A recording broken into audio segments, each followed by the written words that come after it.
Hello everyone, welcome to physics academy Ghazipur. तो चलिए आज हम एक टॉपिक लेकर आए हैं जो कि क्लास 9th मोशन चैप्टर का है और टॉपिक है ये acceleration.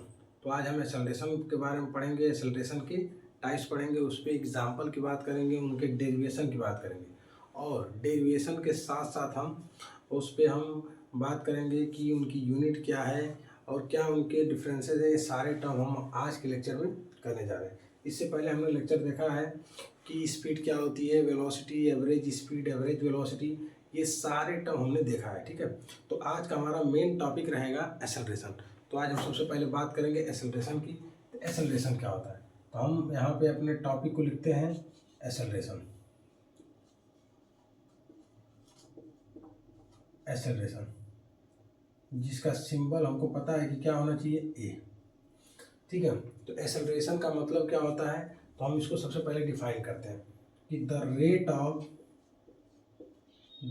Of change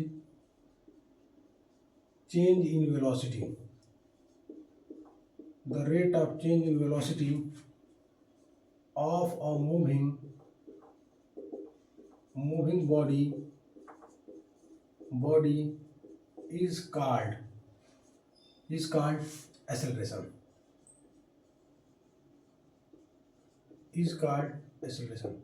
moving body क्या बोलेंगे, जिसकी वेलोसिटी चेंज होती है ना टाइम के रिस्पेक्ट में, उसको बोलेंगे एक्सेलरेशन।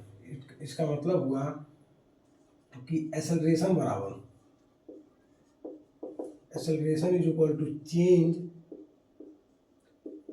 इन वेलोसिटी अपॉन टाइम टेकन। मतलब वेलोसिटी को चेंज कर दिया या टाइम के रिस्पेक्ट में, उसको बोल देंगे एक्सेलरेशन।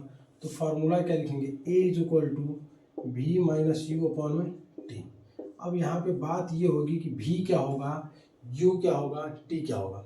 जैसे मान लेते हैं कि जब टाइम जीरो हो उस समय वेलोसिटी को यू मानेंगे, तो when time become zero then velocity u is known as initial velocity. तो यू को हम नाम दिए, यू क्या है, इनिशियल वेलोसिटी। ठीक है, और यहीं पे भी क्या होगा, भी का मतलब है फाइनल वेलोसिटी। टी तो पता ही होगा, टी का मतलब होता है टाइम टेकन।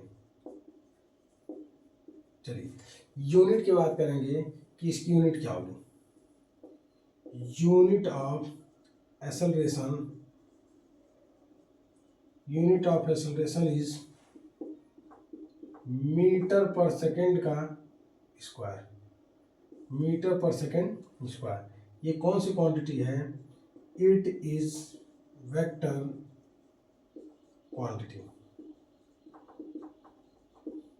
ये क्वांटिटी कौन सी है, ये वेक्टर क्वांटिटी होती है। और वेक्टर का मतलब होता है कि जिसके पास मैग्नीट्यूड भी हो और उसके साथ साथ उसका डायरेक्शन हो। सिंबल क्या होता है,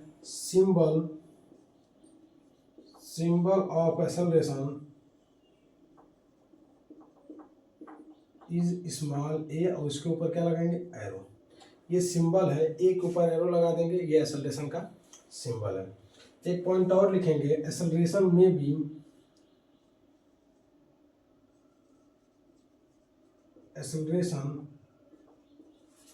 भी positive, negative and zero. Positive हो सकता है, नेगेटिव हो सकता है और साथ साथ जीरो हो सकता है। तो हम बात करेंगे कि पॉजिटिव एक्सेलरेशन क्या होते हैं। तो इसके बाद हम एक्सेलरेशन के बाद हम किसकी बात कर रहे हैं, यहाँ पे हम फिर नोट करके लिखेंगे कि positive acceleration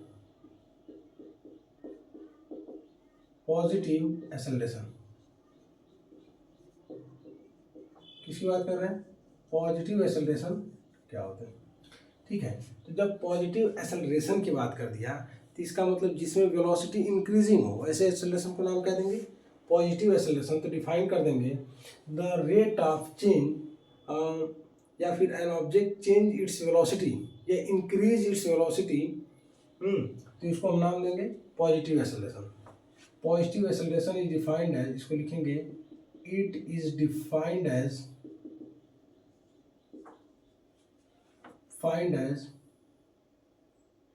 a moving body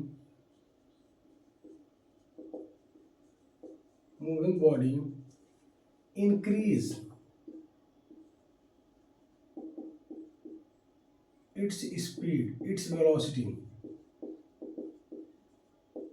with respect to time. With respect to time, अगर कोई वेलोसिटी अपने टाइम के रिस्पेक्ट में इंक्रीज कर रहा है, वैसे एक्सेलरेशन को नाम क्या देंगे? पॉजिटिव। हाँ, तो respect to time is called positive acceleration, is called positive acceleration. अब हम बात करेंगे दूसरा इसके बाद कि नेगेटिव एक्सेलरेशन क्या होता है। Negative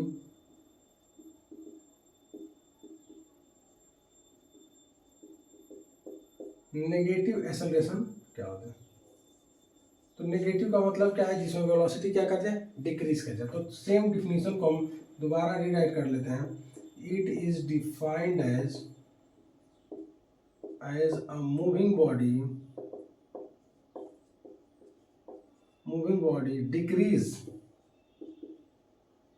decrease its velocity with respect to time is called negative acceleration. Time is called negative acceleration. इनको नेगेटिव एक्सेलरेशन भी हम बोलते हैं, इसको पॉजिटिव, नेगेटिव। और तीसरा जो होगा जीरो एक्सेलरेशन, क्या लिखेंगे? जीरो एक्सेलरेशन, जिसमें क्या है कि वेलोसिटी के चेंजेस जो हो रही है वो क्या हो जा रहा है? जीरो, मतलब एक्सेलरेशन बिकम जीरो। एक्सेलरेशन ही क्या हो जाए? जीरो। ऐसे एक्सेलरेशन को नाम क्या देंगे? Zero acceleration. अच्छा, एक्सेलरेशन के कुछ अदर नेम से हम डिराइव करते हैं, जिसको बुलाते हैं। तो एक्सेलरेशन को कुछ अलग नेम क्या हम नाम दे देते हैं कि जैसे कि पहले तो एक पॉजिटिव एक्सेलरेशन हुआ, दूसरा नेगेटिव। तो नेगेटिव एक्सेलरेशन के ही नाम को हम बताएंगे कि नेगेटिव एक्सेलरेशन को हम बोलते हैं रिटार्डेशन। क्या बोलते हैं? रिटार्डेशन। क्या बोलेंगे? रिटार्डेशन, या फिर डी एक्सेलरेशन बोल देंगे, डी एक्सेलरेशन या फिर डेसेलरेशन। ये तीन नाम से इनको रेफर किया जाता है, इनको बताया जाता है कि नेगेटिव एक्सेलरेशन को रिटार्डेशन बोल सकते हैं, डी एक्सेलरेशन बोल सकते हैं, डेसेलरेशन बोल सकते हैं। नेगेटिव एक्सेलरेशन को मतलब ए की वैल्यू क्या होनी चाहिए? नेगेटिव होनी चाहिए। इसको हम बोलेंगे रिटार्डेशन, डी एक्सेलरेशन, डेसेलरेशन। ऐसे टर्म हमको बोला जा सकता है सिंपली, बिल्कुल। देखिए, तो हम एक्सेलरेशन की बात किए, positive acceleration, negative acceleration, zero acceleration, उसकी यूनिट, वेक्टर, क्वांटिटी, ये सारे टर्म हमने देखा। ठीक है, अब हम आगे चलेंगे। तो देखिए, अगला जो है इसके बाद हम उसी के कुछ अलग पार्ट पढ़ेंगे कि जिसमें यूनिफॉर्म एक्सेलरेशन और उसकी ग्राफ की बात करेंगे, नॉन यूनिफॉर्म एक्सेलरेशन और उसकी ग्राफ की बात करेंगे। तो सबसे पहले हम यहाँ पे लिखते हैं uniform acceleration.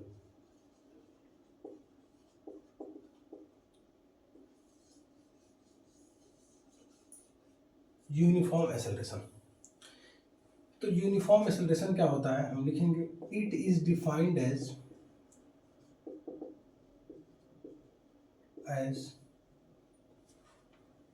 The rate of equal change in velocity. ऐसे लिखेंगे, the rate of equal change in velocity in equal interval of time. The rate of change of velocity, the rate of change of equal change in velocity in equal interval of time is called uniform acceleration. Uniform acceleration example भी हम लिख सकते हैं। A ball is drop from some height, example के तौर पे a ball is drop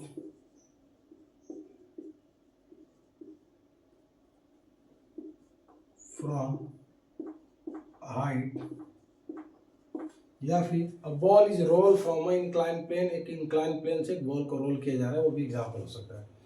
graph देखिए, इसका ग्राफ भी हम देख लेते हैं वेलोसिटी वर्सेस टाइम का, है यूनिफॉर्म एक्सेलरेशन का। तो इधर हम लिखेंगे वेलोसिटी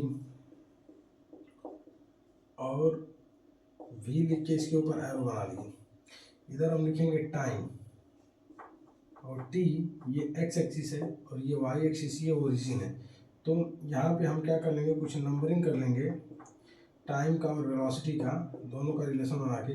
तो जो यूनिफॉर्म एक्सेलरेशन का ग्राफ मिलेगा बिल्कुल कैसा मिलेगा, स्ट्रेट। ये है यूनिफॉर्म एक्सेलरेशन का।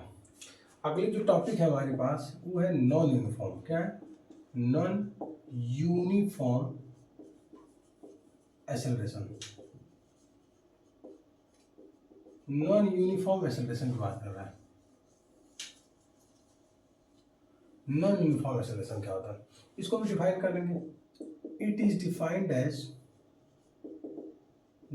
As the rate of unequal change in velocity in equal interval of time. Equal interval of time is called non-uniform acceleration. Non-uniform acceleration example भी लिख सकते हैं। A bus is moving in a city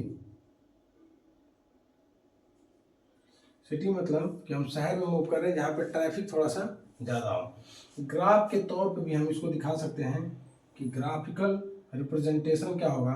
तो यहाँ पे हम लिखेंगे velocity, जिसका सिंबल v से एरो में डिनोट कर दिया जाए, और ये हो गया टाइम, जिसको t से। ये लिखेंगे हम x एक्सिस और ये है y एक्सिस, ये ओरिजिन है। इसका ग्राफ देखो इंक्रीजिंग भी हो सकता है और डिक्रीजिंग भी हो सकता है, बढ़ भी रहा है घट भी रहा है, क्योंकि हम बताए थे कि पॉजिटिव भी हो सकता है, नेगेटिव भी हो सकता है, जीरो भी हो सकता है। और यहाँ पे क्या बात करी, यूनिफॉर्म और नॉन यूनिफॉर्म। ठीक है, तो नॉन यूनिफॉर्म, जो यूनिफॉर्म था ये कांस्टेंट था, इंक्रीजिंग था, इसकी वेलोसिटी इंक्रीज कर दी, इसमें वेलोसिटी बढ़ी भी, घटी भी, डिक्रीज भी हो सकती है, कांस्टेंट भी रह सकती है, उसको हम नाम दिए नॉन यूनिफॉर्म एक्सेलरेशन। अब अगली बात जो आती है न्यूमेरिकल क्वेश्चन, कि क्वेश्चन कैसा देगा। जैसे मान लेते हैं हम यहाँ पे एक क्वेश्चन लिखते हैं, एक क्वेश्चन हम यहाँ पे कर लेते हैं, इसको मिटा देते हैं। देखिए क्वेश्चन कि a car is moving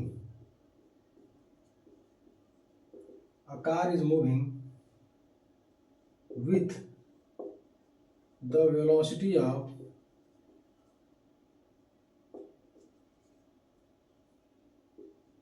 36 km/h after 5 seconds. Its velocity become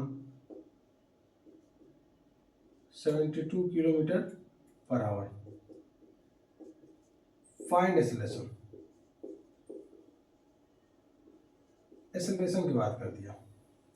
जब एक्सेलरेशन पूछेगा तो आपको फार्मूला पता होना चाहिए कि क्या होता है, a is equal to v minus u upon में t। तो v की वैल्यू हम निकालेंगे यहाँ पे, u क्या है, v क्या है पहचानेंगे। स्टार्टिंग जहाँ से स्टार्ट हो रही है उस वेलोसिटी को हम इनिशियल बोलते हैं।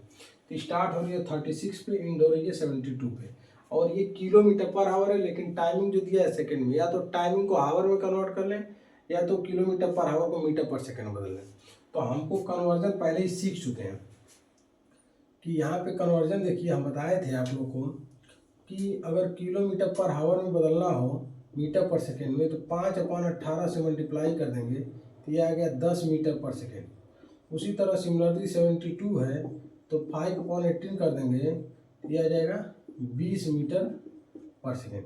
अब फार्मूला हमको पता है ये A = v - u upon T, similarly रख देंगे। तो v की वैल्यू आ गई 20, u की वैल्यू आ गई 10 अपॉन टाइम 5। तो a की जो वैल्यू आएगी तो ये 10 अपॉन 5 कर लेंगे तो लिखेंगे 2 मीटर पर सेकेंड का स्क्वायर, और ये क्या है वेक्टर क्वांटिटी। तो एक्सेलरेशन जो हमारा आएगा 2 मीटर पर सेकेंड का स्क्वायर। अच्छा, एक क्वेश्चन और हम यहाँ पे बताते हैं आपको कि नेगेटिव एक्सेलरेशन कब आएगा।